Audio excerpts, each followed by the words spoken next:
With All Hallows Eve looming near, there's one thing that always seems to pique the interest of people celebrating the holiday: the paranormal.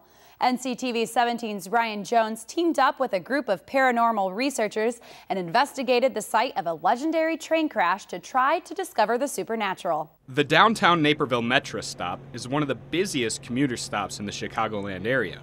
But what many people don't realize is that it's also the site of a horrific train crash. In 1946, between 70 and 90 people lost their lives in the tragedy, but some believe the spirit of those people lives on. The group, Researchers Investigating the Paranormal, or RIP, has conducted several ghost hunts at the site of the train crash, but as the team's medium, only Cindy Muntz can communicate with the spirits. We have various names that have come up. The name Rose has come up in the before.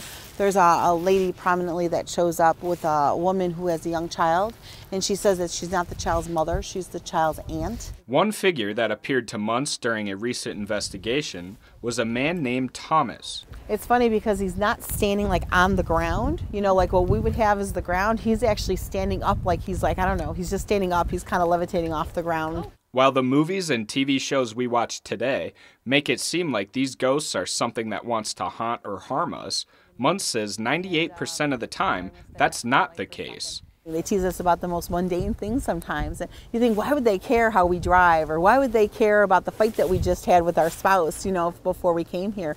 And it's about letting us know that they're really there and that they're interacting and they're seeing what's going on in our daily lives. Muntz didn't have the answer for why she can communicate with the spirits and others can't.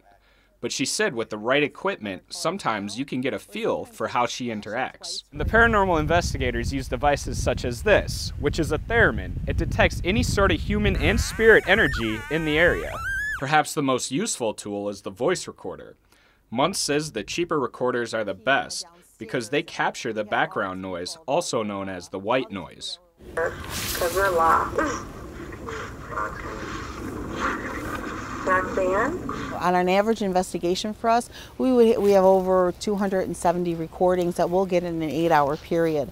Although I never saw or heard the spirits, thanks to a tool called the dowsing rod, which the spirits have the ability to move, I did feel like there was something more in the area than what meets the eye. Come on, a little bit more. Oh, very good. Reporting from Fifth Avenue Station, Ryan Jones, Naperville News 17. Researchers investigating the paranormal are conducting ghost hunts for residents to take part in through the first week of November at undisclosed locations. For more information, you can visit ripmidwest.com.